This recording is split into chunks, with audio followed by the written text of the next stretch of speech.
Okay, ongoing recording tayo. And also, I'll present to you the, but before that, can you lead the prayer? Mark, Brian.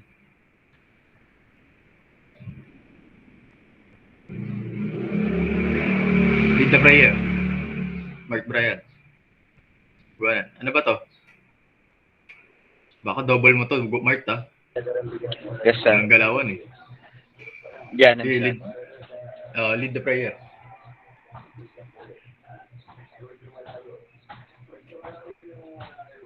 Sa ngalan ng Ama, ng Anak, ng Espiritu Santo. Amen. Lord, salamat po sa araw na to. Gabayan niyo po kami sa aming mga gagawin ngayong araw na to. Sana po marami rin po kami matutunan sa mga lecture ng professor namin.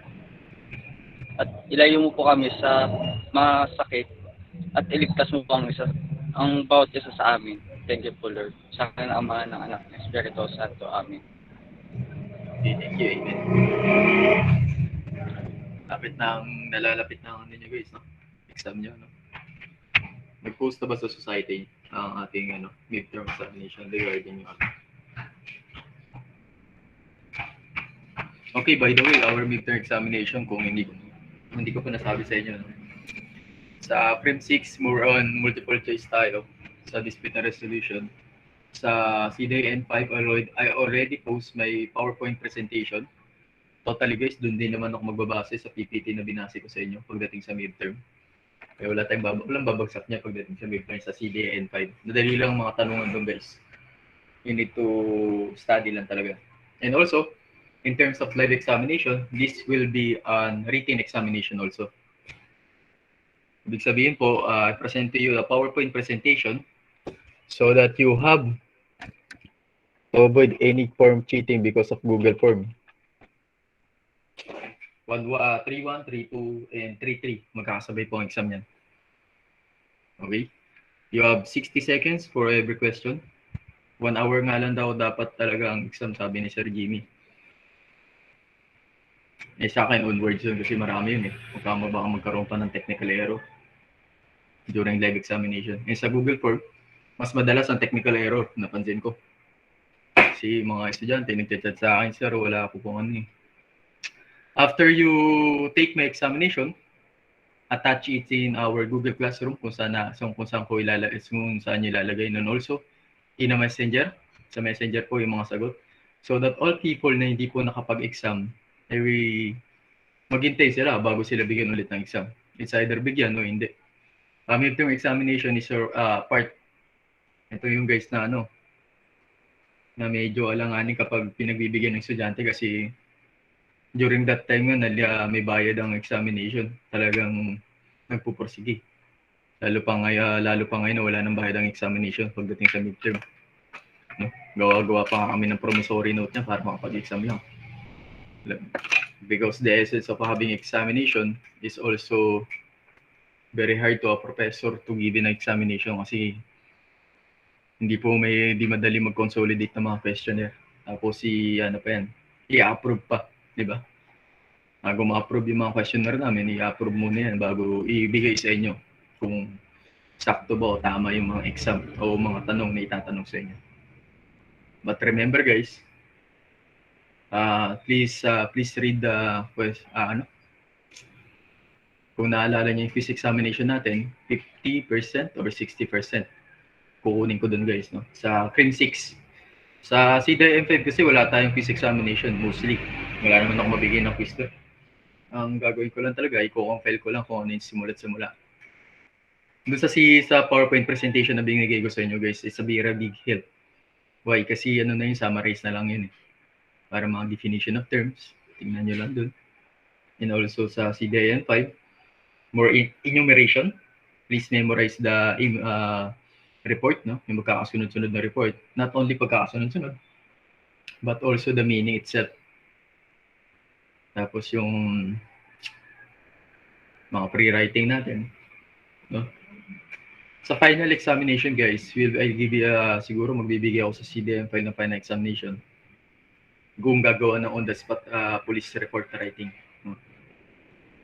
Susundin lang naman natin yung format pagdating doon sa binigay ko sa inyong notes. Ano kasi yung binigay ko last year, last time sa aking third year na, fourth year na ngayon. Pero dati kasi Google Form, but now we will given to you the essence of PowerPoint presentation in pre-handwritten examination. Yung iba pa open cam ng iba. Ongoing recording po tayo, no? Ito yung sisimula sa pool na. Makikita yung madalas hindi mag-open cam. In midterm examination, if you do not open cam, no, there's a deduction of points. In terms na lang, kung mayroong problema sa connection, wala tayong problema dun. Pero isang sasabihin talaga ng estudyante yan, sir, may problema sa connection. No? Okay, by the way, 60 seconds is enough for you to answer each question. Isang oras nga lang binibigay sa kada isang daang tanong pagdating sa midterm totally. Pag binibigyan ko ng teacher niyo, yung masyadong mabait na yun. No? Dati last time, pinagbibigyan ko kayo 3 hours niyo sinasagutan. Sa second year kayo, ngayon hindi. We need to focus and we need to identify each student if their knowledge is enough to take the examination. I know you have a lot of subject, but you have a subject to me also. 2 subject kung hawak ko sa inyo. It's also a major subject. 3 units each.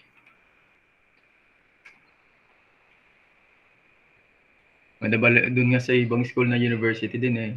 Matindi yung nagpa-exam doon. Butik yan. Isang buong section yung nalagas, no? Hindi walang pumasa kahit isa. Pero dito naman may papasaya. Kasi nakita ko naman mga quiz examination yung maganda naman. Hindi ko alam kung paano ginawa niyo. Kasi hindi ako bumibilib sa Google Form totally.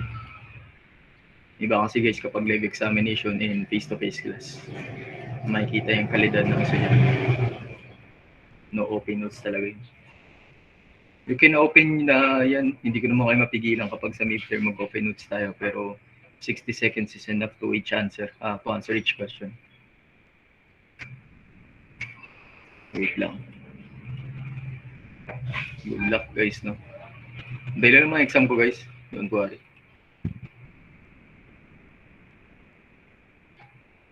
Hindi po mapapanalangin ka na lang, no? Doon hindi ako sa quiz examination natin guys. Focus kayo guys kasi meron ako magkukuha talaga ako ng 50 doon, mga 50 or 60. Depends on me. Kung meron ako makuha ng magandang tanungan doon. Pero yung others is akin na yun. More in situational and analytical thinking. In terms of CRIM6, since this is a dispute and resolution and crisis incident management, we can identify or I can identify each question for analyzation of question. No? Ang hirap nga lang mag-construct ng ganung question. Pero mali mo, may makita ako na sa CRIM6, okay. Narinig ba yung background nila? Yung music? Yes, sir. Good morning, batch, and good morning, sir. So the topic that I will discuss are types of concealers, 2 major types of dispute resolution processes, kung may na-signal yun. the Philippine International Center for Conflict Resolution or PICCR, and the PICCR pen. So let's proceed to the types of concealer. So, itong concealer na ito ay sila yung nagiging conflict sa agreement of both parties kapag kinukuha na yung response nila. Ito kasi yung mga tao na one that conceals o tagapagtago ng katotohanan, which they take no risk and say nothing and they conceal their views and feelings. The first type of concealers is feeling. Swallowers to their feelings. This conflict is for the feelings of individual. In this matter, ito yung tao na kapag stress at nasasaktan na sila ay tumatawa pa rin at ang mahalaga para sa kanya ay ang response o magiging approval ng both parties. Ito din yung hindi kayang sabihin ang kanyang tunay na nararamdaman kasi iniisip niya na ikapapahamak niya ito. Next, subject. Changes to find the real issue too difficult to handle. Changing the subject is the simple denial that the conclusion can follow from the premises, without identifying an actual error in the reasoning. Dito naman, ito yung type of concealers na nagkakaroon ng maraming problema para sa kanya at lalong-lalo na sa organization na pinagtatrabahuan niya.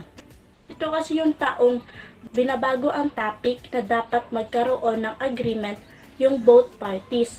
Naghahanap siya ng ibang topic na kung saan doon mag-agree ang both parties. Last type, avoiders, who go out of their way to avoid conflicts.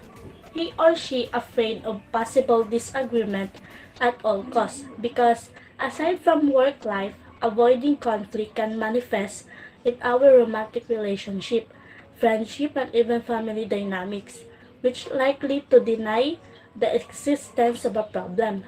For example, if you disagree with your roommate over who needs to do the dishes, your roommate may ignore this issue by forgetting to bring it up, not taking initiative in solving the problem. So the problem was not solved because of ignoring it. Two major types of dispute resolution processes. Adjudicative processes. Adjudication describe the legal process na tumutulong sa pagpapabilis at pagpapahatid ng resolution ng korte tungkol sa isang issue sa pagitan ng two parties. The result of this process ay isang paghatol at opinyon ng korte na legal na may bisa. Ang legal na prosesong ito ay naiiba sa mga kaso sa korte na naghahanap ng hustisya o batay sa ebidensya.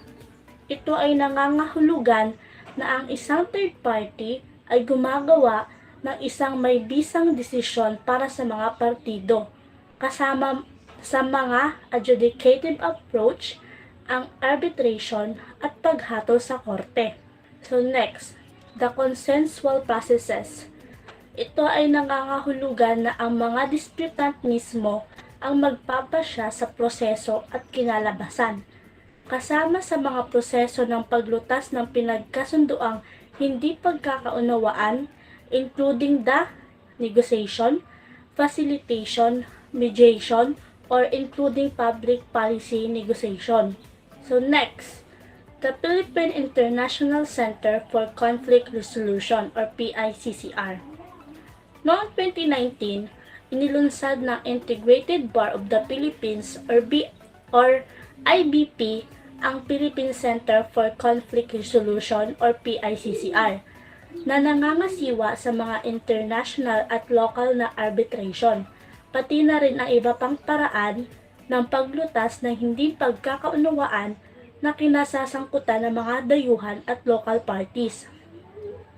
Nautos nito na itaas ang mga pamayanan ng legal na propesyon at pahusayin ang pangangasiwa ng hustisya sa bansa. At napagtanto na ang network ng IBP nito sa buong bansa ay maaaring higit na mapakinabangan para sa layunin ng pagbibigay ng mahusay at epektibong mga serbisyo sa pagresolba ng hindi pagkakaunawaan sa tulong ng iba't ibang rehiyon. Sa pamamagitan ng pagtatatag ng PICCR, umaasa ang IBP na gawing pangunahing opsyon ang arbitration para sa paglutas na hindi pagkakaunawaan. Gawin itong mas madaling ma-access at mapagtanto ang mga potensyal ng arbitration at iba pang ADR mechanism sa Pilipinas. The PICCR will promote the use of arbitration sa pamamagitan ng pagbibigay ng mga arbitration-related facilities, administrative, and case management services na katumbas ng mga international arbitral institutions, as well as high-quality education and training for interested arbitrators and intensive promotional and marketing events, particularly during IBP events. The PICCR will provide intensive training courses para sa mga interesadong arbitration at ADR practitioner na may layuning gawin ang Philippines a competitive hub for arbitration and ADR in the region. Magsasagawa ito ng mga workshop at mga By the way guys, maganda yung presentation nila na malinaw, tapos yung PowerPoint nakikita talaga. For the next reporter, sana ganyan yung mga PowerPoint nyo. No? Always remember, there have a plus point in terms na kung sino pinakamataas sa atin guys pagdating sa finals. Okay. sanay para sa mga nais na sanayin sa arbitration at ADR. The PICCR will hold accreditation course consisting of 3 modules as follows. Module 1 on Fundamentals of Commercial Arbitration, Module 2 on the PICCR Arbitration Rules, at Module 3 on Writing Arbitral Awards, na kung saan ang mga kalahok ay sasailalim sa assessment sa bawat isa sa mga module na ito, at para sa layuning maging kwalipikado sila para sa kasunod na mga module. Ang accreditation course ng PICCR ay naglalayong tiyakin na ang mga kinikilalang arbitrator ay magkakaroon ng kinakailangang kaalaman, kasanayan at kadalubhasaan upang maging epektibo at mahusay na mga arbitrator o kaya ADR practitioner. The PICCR is governed by its Board of Trustees na binubuo ng 7 trustees elected by PICCR members. Mananatili sila sa pwesto ng 2 taon. Pero sa 7 trustees elected by PICCR members, the 5 of the trustees will be elected from the incumbent IBP Board of Governors, while the 2 shall be elected from among the members of the Center. The PICCR pen. Ang centerpiece ng PICCR logo ay ang pen. This represent the power of the pen. Ang kapangyarihan ng pangatwiran at ang pagkakaroon ng alternative at mapayapang paraan upang malutas ang mga hindi pagkakaunawaan. The colored gray, the color of the pen, ay sumisimbolo ng walang kinikilingan at kalayaan. Ang 2 bilog na nakapatong sa 2 tatsulok sa kaliwa at kanang gilid ng dulo ng panulat ay sumasagisag sa mga partido sa hindi pagkakaunawaan, while the bigger gray circle on the top of the pen tip ay kumakatawan sa arbitrator o neutral, na siyang magresolba o magpapadali sa paglutas ng pagtatalo ng walang kinikilingan at malaya, batay sa katwiran ng Principles of Justice. Ang mapa ng mundo sa loob ng oval ay nagpapakita ng mga bahagi ng mundo kabilang ang Pilipinas ay kumakatawan sa domestic at international trust ng PICCR. Ipinapahayag nito ang pangmatagalang adhikain ng PICCR to make the Philippines a competitive hub for ADR in the region and worldwide. The oval shape and purple color that circumscribe the centerpiece at naglalaman ng buong pangalan ng PICCR ay kumakatawan sa ugnayan sa pagitan ng PICCR at ng IBP, at ang gabay na ibinigay at ang pananaw ng IBP na nagbigay daan para sa pag-set up ng PICCR. Salient features of RA 9285, Alternative Dispute Resolution Act of 2004. It is an act to institutionalize the use of an alternative dispute resolution system in the Philippines and to establish the Office for Alternative Dispute Resolution and for other purposes. Ginawa itong batas na to ng RA 9285 para mas mapalawak ang pagbibigay daan in the terms of alternative dispute resolution. This act was created para masolusyonan yung mga problema na kinakaharap ng ating bayan. Next is alternative dispute resolution. It means any process or procedure used to resolve a dispute or controversy other than by adjudication of a presiding judge of a court or an officer of a government agency. In alternative dispute resolution system, meron tayong tinatawag dito na mediator. Ang ginagawa dito ng mediator is siya yung pumapagitna sa dalawang panig upang mapagkasundo ang mga ito. Adr Provider. It means institutions or persons accredited as mediator, conciliator, arbitrator, neutral evaluator, or any person exercising similar functions in any alternative dispute resolution system. This is without prejudice to the rights of the parties to choose non-accredited individuals to act as a mediator, conciliator, arbitrator, or neutral evaluator of their dispute. The ADR provider is siya yung nagpo-provide ng once na magkasundo ang dalawang panig sa mga bagay na pinagtatalunan nila. Ang ginagawa dito ni ADR provider ay siya yung nagbibigay ng advice sa kung ano ang mga dapat at hindi dapat nilang gawin. Next is authenticate. Means to sign, execute, or adopt a symbol or encrypt a record in whole or in part. Intended to identify the authenticating party and to adopt, accept, or establish the authenticity of a record of term. Next is arbitration. Voluntary dispute resolution process in which one or more arbitrators appointed in accordance with the agreement of the parties or rules promulgated pursuant to this act resolve a dispute by rendering an award. Next is arbitrator. Arbitrator, the person appointed to render an award alone or with others in a dispute that is the subject of an arbitration agreement. Ang pinagkaiba nito sa arbitration, yung arbitration is yung mismong proseso para mga proseso na sinusunod upang mapagkasundo yung dalawang panig. While the arbitrator, siya yung mismong tao na gumagawa ng paraan para mapagkasundo o masolusyonan yung problema dun sa agreement, dun sa dalawang partido. Next is commercial arbitration.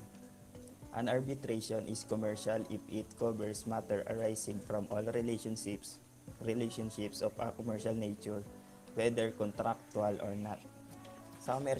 Dito sa commercial arbitration, karamihan dito ay yung mga mabilisang kontrata lang or talagang walang contract na nakapaloob. Confidential information. Any information relative to the subject or mediation or arbitration not to disclose or obtain under circumstances that would create a reasonable expectation on behalf of the source that the information shall not be disclosed. It shall include communication, oral or written, made in a dispute resolution proceedings, including any memoranda, notes, or work product of the neutral party or non-party participant.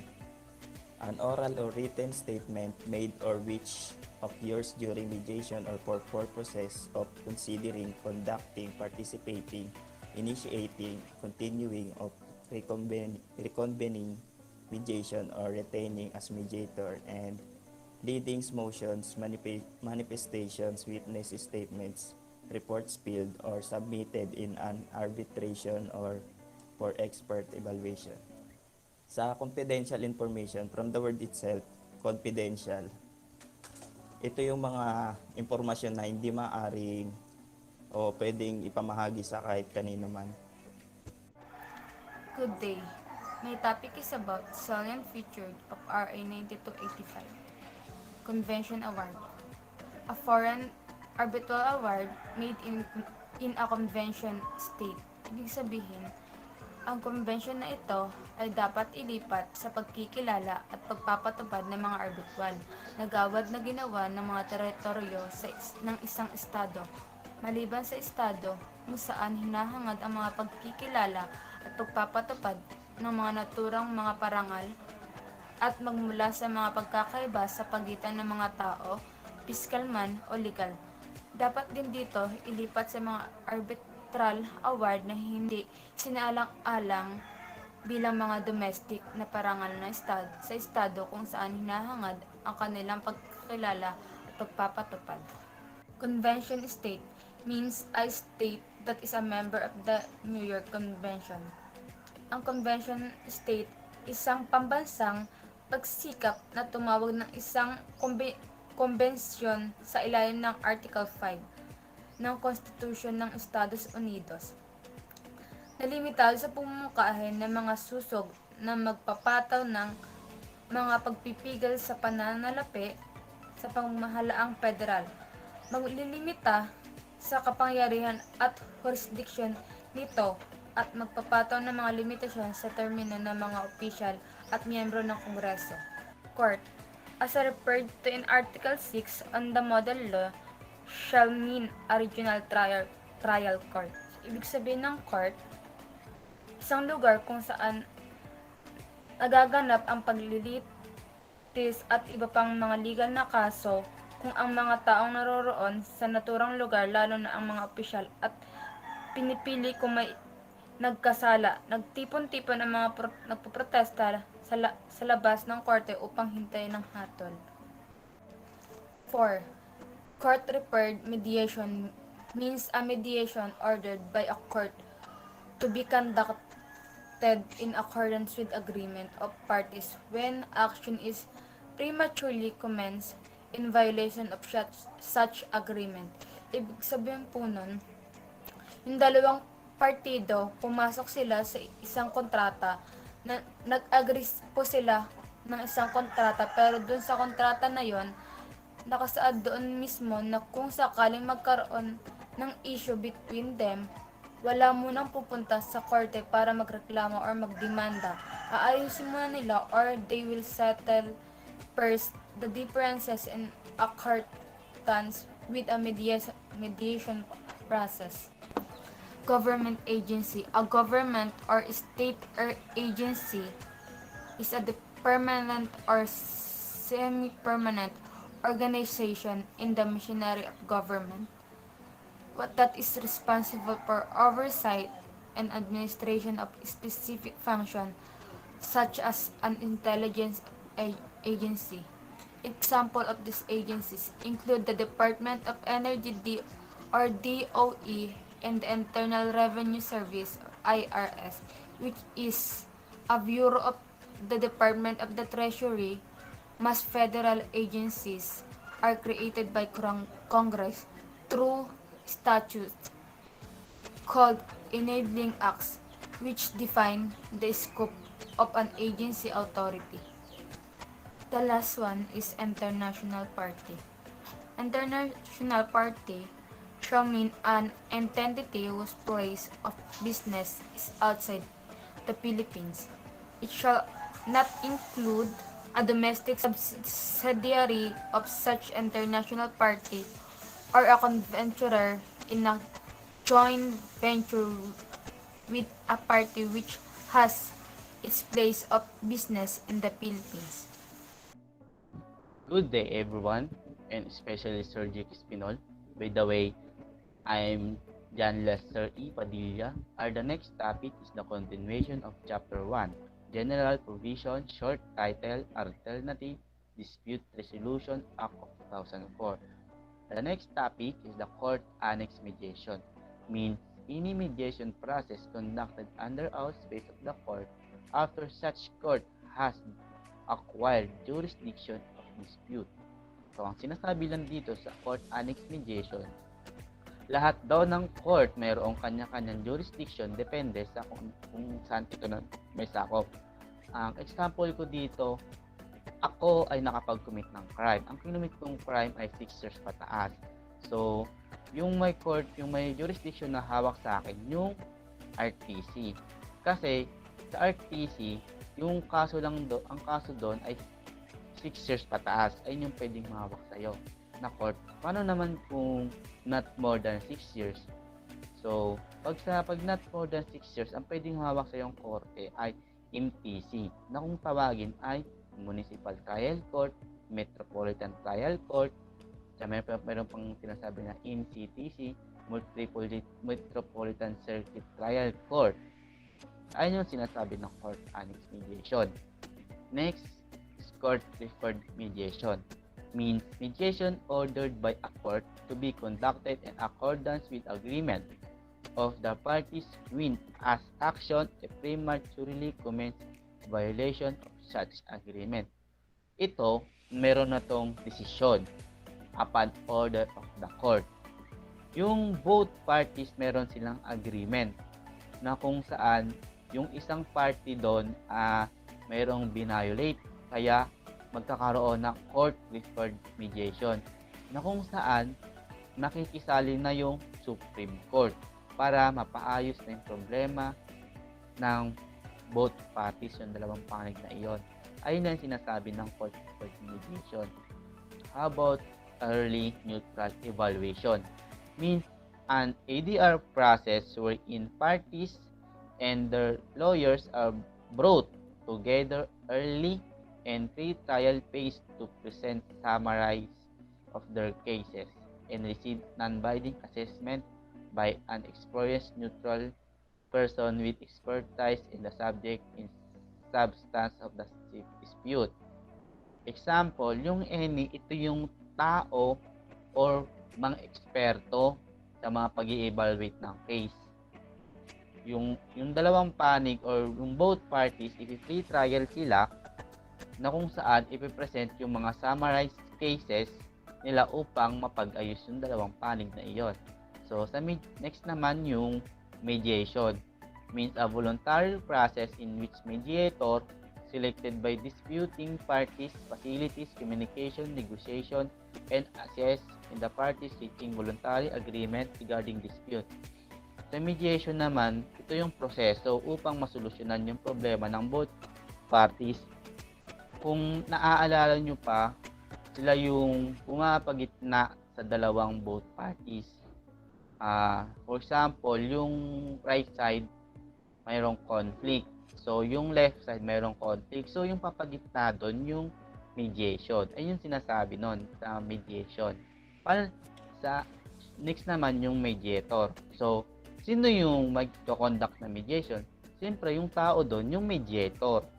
Siya yung pwedeng mag-conduct doon na kung saan ito yung pumapagitna or sa dalawa. Sa example dito, siya yung judge.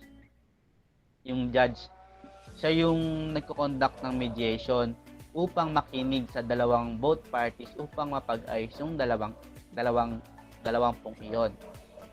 So, mediation party means a person who participate in mediation and thus consent at necessary resolve in dispute. Dito naman sa mediation party, it's either lawyer or ADR provider na nakikipag-participate upang masolusyonan ang problema ng dalawang panig. Yung mediator, ito yung judge na makikinig nga sa mediation party upang magbigay ng judgment. Next, mediation, arbitration of arb is a step of dispute resolution process involving both mediation and arbitration. Example, yung next naman, ito yung mediation, arbitration, ito yung proseso involving the agreement. For example, kung mapipermahan pa ba or may kulang pa ba sa agreement or mayroon pang o tama na or kung may conflict naman regarding sa agreement, yung mediation yung papagitnangan, di ba, sa dalawang both parties. Ayun yung sinasabi dito sa mediation, arbitration o med-arb. Mini trial. So, di ko na mabasa yung definition. Example ko dito sa mini trial, yung lawyer ng both parties or each either private lawyer or PAW na sinasabi na public attorney. So, yung dalawang for example, mayroon silang private lawyer na dalawa, yung dalawang private lawyer na iyon, mag-uusap yon. Kaya yung dalawang lawyer na yun, mag-uusap sila, gagawa sila ng desisyon upang mapag-ayos o iaabot pa ba sa itaas yung cases na yon. For example ko dito, yung yung tao na yung lalaki nagkatrabaho sa dole na kung saan yung pagkapasahod sa kanya ay hindi sakto lang. Ngayon, yung private lawyer naman, kakausapin niya yung dole para hindi na umabot sa itaas. Hanggat maaari, mini trial para magkakaroon na sila ng settlement. So, sa model law, example ko dito sa model law, sa model law kasi, ito sa definition dito, kaya ibang bansa kasi sa US. So, meron naman tayong model law dito sa Pilipinas. According nga sa Article 6 of sa Regional Trial Court, karaniwan daw sa model law, yung kaso daw ay 6 years pataas. Hindi tulad sa MTCCC at MCTC, 6 years pababa. Ayun lang sinasabi ng model law. Non-party participant means a person under party of mediator who participate of mediation proceeding, witness, resource person, expert. Sa non-party participant, ito yung witness or resource person or expert witness. For example ko dito, yung sa court nga andun na yung prosecutor tsaka yung judge. Siya yung pumapagitan sa dalawang yon during mediation process. Tsaka yung prosecutor, pwede siya maglabas ng witness or expert witness upang mapatunayan yung akusado ay mapawalan siya ng kasalanan. So, ayun yung sinasabi ng non-party participant. Proceeding means a judicial, administrative, or other adjudicative process including related hearing, motion, conference, and discovery. Example dito yung the word itself, pinuproceed na yung kaso or nagsisimula na yung yung kaso of mediation process. Next, record means an information, written, tangible medium, stored electronic or other similar medium, retrievable form. So, the next naman yung record. Di ba nga sa modern technology na tayo, so yung written information na natin, pwede nang itago sa computer or personal computer like tsaka laptop or other gadgets of sa vital information naman, ito yung confidential information na kung saan bawat ilabas. Sa tangible naman, ito yung mga file, yung mga papers o mga folder na tinatago nila sa private room. So, meron naman tayo yung tinatype nilang information. Kung in case naman masunog yung private room, meron silang copy. Yan yung tinatawag na nilalagay nila sa sa computer or laptop, so gadget. Paano naman sa rooster? Means a list of a person qualified to provide ADR service of neutral or to serve as arbitrator. So, dito naman sa example dito sa rooster, pag ikaw tinawag sa yung rooster sa'yo, ito yung qualified ADR provider na binibigyan ng prangkisa ng gobyerno para magbigay solusyon sa mga problema. Yung ADR provider, ito yung mga lawyer or consultant or PAO is considered an ADR provider. So, that's all. Thank you. In this chapter, I will discuss the mediation of the salient features of RA 9285. As you can see, last reporters discussed about definition of terms in RA 9285. They explain it para mas maintindihan natin yung mga words that may encounter in this chapter, or which is yung chapter 2 is mediation. This chapter contains how to disclose yung confidential information, exceptions, and other things that you may need to know. In section 9, confidential information, it says that information obtained through mediation shall provide privilege and confidentiality, which says that every information that are not used in mediation are not subject to disclose, will remain confidential, and all information is always privileged because hindi naman lahat na information na yun nilalabas. Next is, it is say that refuse to disclose. Every information na hindi mapagkasundoan ng both parties na ilabas will remain confidential. Next is confidential information shall remain inadmissible in any adversarial proceedings, means any confidential information may not use in any proceeding unless it is subject to discovery. Subject to discovery is all the facts or evidence that are admissible to the adversarial proceedings.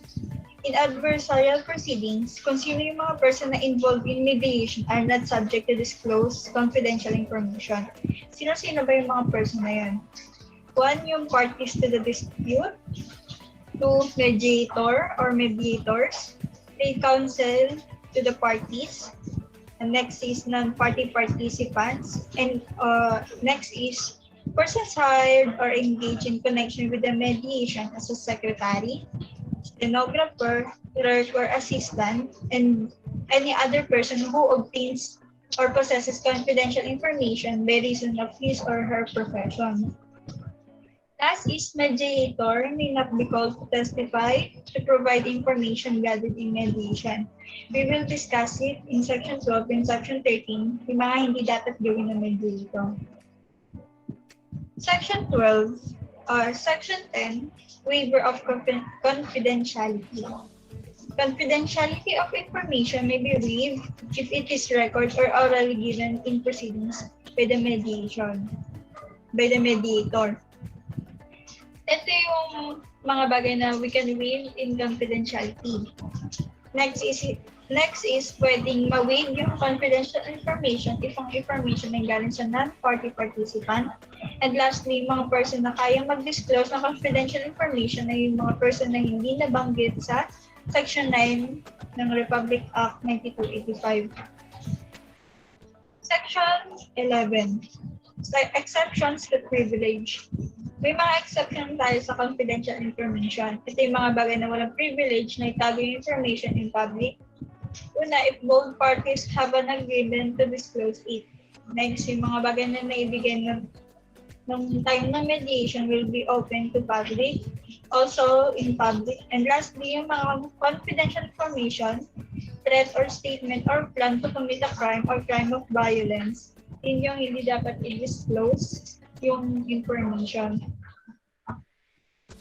In section 12, prohibited mediator reports. Mediator prohibited to make reports, assessment, evaluation, recommendation, finding, and other communication regarding a mediation to a court or agency except kung yung mediation, kapag yung mediation ay nangyari na or tapos na. Tapos, if it is permitted to be disclosed under Section 13. So, dito tayo sa Section 13. Mediators, disclosure, and conflict of interest. Ito yung mga sample operative principle in mediation. First, bago yung set as a mediator sa mediation, an individual who is requested to serve as mediator shall make an inquiry that is reasonable under the circumstances to determine whether there are any known facts that a reasonable individual would consider likely to affect the impartiality of the mediator. Disclosure to the mediation parties any such facts or learn. Next, if yung mediator learns any fact described in the paragraph A1 of this section after accepting a mediation, the mediator shall disclose it as soon as practicable.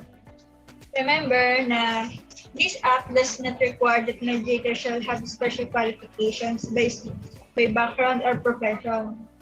Unless na yung special qualification ng mediator ay yung pinagkasunduan ng mediation parties na maging mediator yung pinili nila. Section 14, participation in mediation. A party may designate a lawyer or any person to provide assistance in the mediation.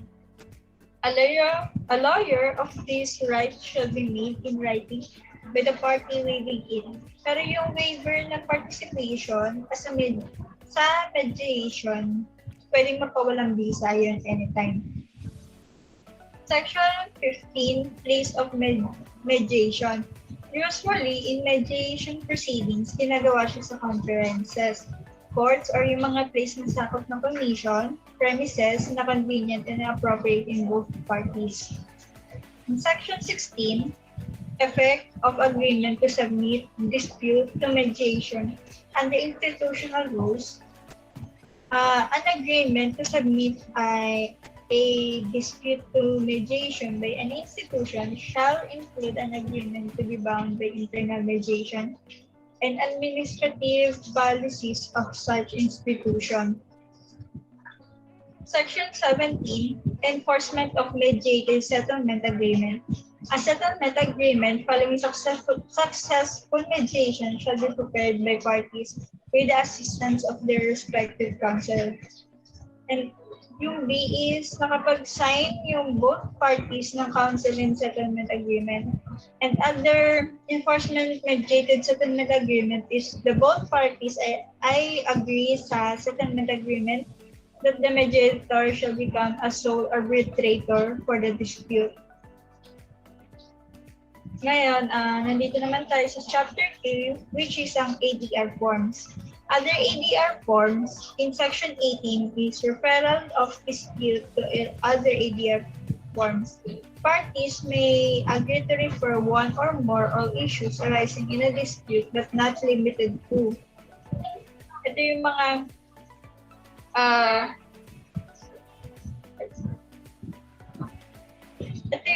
issues na na-arise to dispute pero hindi siya limited sa evaluation of a third person, mini trial, mediation, arbitration, or a combination of thereof. Good morning, this is Danica Primo. My topic is about PNP DAMTG or PNP Disaster Incident Management Task Group.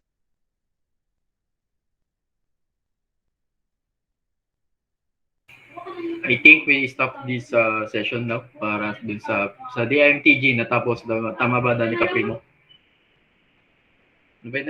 Yes po, sir. Open cam nga, diba? Ay, naku. Mahirap tayo pagsabayin nito. Okay, wait lang.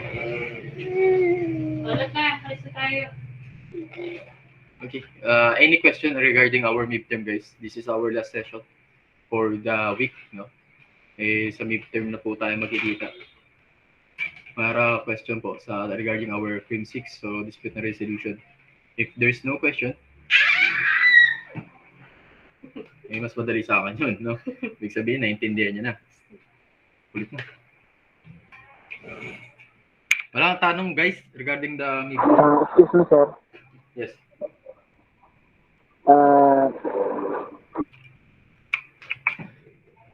Yes, Chris Bell. Ask ko lang, sir, ano po, pwede Anything? po bang coupon ban yung gamitin sa calculator kasi dito kasi ako sa store sa pagdating ng midterm eh. Oo, pwede. Gusto mo, ilagay mo sa sa kahoy. Sulat mo sa kahoy. Isulat mo sa lapida. Pwede rin. Kahit ano. Anything na papel, guys. Basta nakikita yung sumagot nyo. Wala mo problema yan. Kahit scratch lang yun. No? Oh, sige. Sino pa may tanong dyan? Sir.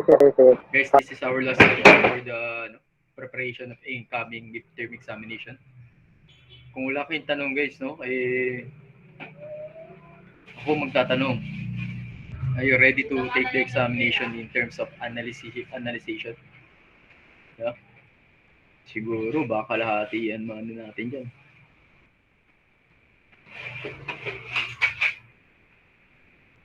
Sample question. Meron akong sample question dito para makikita. I have 1 minute ka lang pala. Sayang. I think I have 1 minute. Hindi ko na kaya ang ano yun. Okay. Wait. Good luck na lang, guys. No? Kung saan unit 1 hanggang 4 yung discussion natin. Doon po tayo sa yun po ang coverage na examination natin. 1 to 4. Unit 1 to 4. Diba nandun yun sa notes? 1 to 4. Nakita nyo ba? Kaya check nyo. 1 to 4 dun sa natin. Sa discussion natin natapos. Tapos sa CDN5, guys. Hindi pala ako makapag-meet sa inyo mamaya sa CDN5 because we are having a meeting regarding meron kaming important meeting in Cab sa Bacoor. CDN5, huwag kayong mag-expect ng link. No? Mag-review na lang kayo, guys. So meron kayong gawin kung ano mang pagagawa. Ano mang igagawin nyo. Yung reaction paper for the reporter, sa ano na lang yan, sa pagbalik nyo na lang sa November 15 na yung due date niya para walang hassle, para makapag-review kayo. And also yan, sa CDM5 hindi ako makapag-meet sa inyo, guys, kasi I'll be having a appointed events in Cab sa Bacoor. Kasi inaasikaso po namin yung mga dokumento para mapanatili na libre ang pag-aaral sa campus. No? Kasi kapag hindi natin nasikaso yung guys, baka sa susunod na year may bayad ng ating that is the reason kung bakit kailangan namin ayusin. No? Para ano lang kayo, alert lang kayo na hindi lang kami meeting basta-basta. We are having a emergency situation na kung saan kailangan namin ayusin. No? Okay, maraming salamat sa inyo pakikinig, no guys, sa group 1. Very good presentation. Ang ganda rin ng PowerPoint tapos ng video presentation. Sino nag-raise ng hand? Aragon? Napindot lang po, sir. Sorry po. Okay, sige. Yun lang siguro ngayon sa araw na ito, mga kaibigan. Maraming salamat sa inyo pakikinig. I hope you have a magandang week na to, no? This is Hell Week. No? Next week pala ang Hell Week, no? Na kung saan ay talagang mapupudpud ang utak nating kakare. Okay, maraming salamat sa inyo ulit. Bye-bye. Thank you, sir.